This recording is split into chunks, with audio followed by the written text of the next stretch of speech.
The challenge and the conflict recap. Kashiram ने movement बनाया।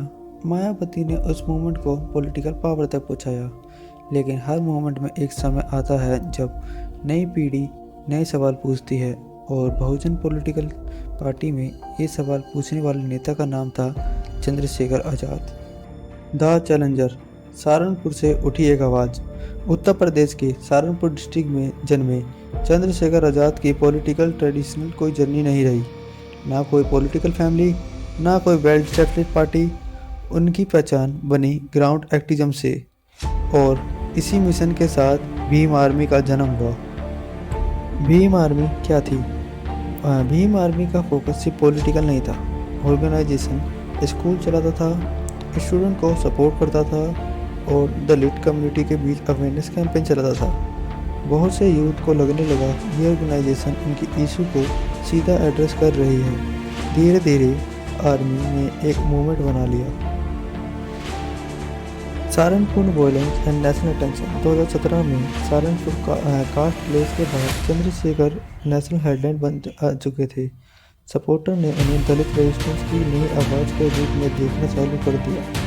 Media भी उनके नाम पर ध्यान देने लगे, और पहली बार ऐसा लग रहा है कि बहुजन पॉलिटिक्स में एक नया चैप्टर चालू हो रहा है, जिसे हम एक चैलेंजर के तौर पर ले सकते हैं। Youth connection. चंद्रशेखर की सबसे बड़ी स्ट्रेंथ थी यूथ। जहां बीएसपी का मॉडल ट्रेडिशनल ऑर्गेनाइजेशन का था, वहीं चंद्रशेखर सोशल मीडिया और डायरेक्ट पब्लिक इंगेजमेंट का इस्तेमाल कर रहे थे। यूथ जनरेशन को लगने लगा कि उनकी लैंग्वेज और स्टाइल में वो ज़्यादा करीब हैं। यहीं से उनकी पॉपुलैरिटी तेज़ी से बढ़ने लगी। क्या दोनों एक साथ आ सकते थे? ये सवाल आज भी पूछा जाता है। अगर दोनों अंबेडकर और काशीराम जी की बात करते हैं, तो फिर दोनों एक प्लेटफॉर्म पर क्यों नहीं आए? कई सपोर्टर को उम्मीद थी दोनों मिलकर एक बड़ा पॉलिटिकल फ्रंट बन सकते हैं, लेकिन ऐसा कभी नहीं हुआ। Ideology leadership. बहुत लोग इस कॉन्फ्लिक्ट या आइडियोलॉजी समझते हैं, लेकिन कई पॉलिटिकल ऑब्जर्वर का मुताबिक असली सवाल लीडरशिप का था। मायावती बीएसपी की एस्टैब्लिश्ड लीडर थी, चंद्रशेखर एक इमर्जिंग फेस थे। दोनों बहुजन पॉलिटिकल की नेतृत्व करना चाहते थे, और यहीं से दोनों पॉलिटिकल पार्टी के बीच में डिस्टेंस बढ़ने लगा। Old guard versus new generation.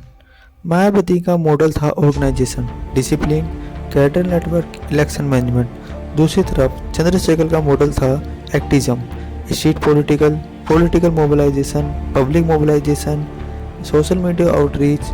दोनों के गोल मिलते जुलते थे, लेकिन रास्ता अलग अलग था।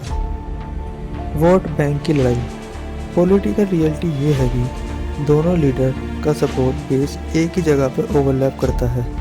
जब दो लीडर एक ही सोशल बेस को रिप्रेजेंट करते हैं, तो कंपटीशन नेचुरली बढ़ जाता है, और इसी वजह से बहुजन पॉलिटिकल के अंदर लीडरशिप की डिबेट और इंटेंस हो चुकी है। Chapter 5 the future. बीएसपी के सामने चुनौती। बीएसपी के पास एक हिस्टोरिकल लेगेसी है, स्ट्रॉन्ग ऑर्गेनाइजेशन एक्सपीरियंस है, लेकिन चैलेंज है नए वोटर तक पहुंचना और रैपिडली चेंजिंग पॉलिटिकल एनवायरनमेंट में खुद को रेलेवेंट रखना। आज़ाद समाज पार्टी के सामने चुनौती। चंद्रशेखर आज़ाद ने आज़ाद समाज पार्टी की लॉन्च की, लेकिन एक्टिज्म को वोटर में कन्वर्ट करने इतना आसान नहीं होता। हिस्ट्री बताती है कि मूवमेंट और इलेक्टोरेट सक्सेस दो अलग चीज़ें होती हैं। अब देखना ये है कि एएसपी इस गैप को ब्रिज कर पाती है। पॉलिटिकल का अगला चैप्टर है। आज बहुजन पॉलिटिकल एक क्रॉसवे पर खड़ी है। एक तरफ एक्सपीरियंस तो एक तरफ यूथ, एक तरफ स्टैब्लिश स्ट्रक्चर तो एक तरफ इमर्जिंग एनर्जी, और दोनों तरफ काशीराम जी का नाम।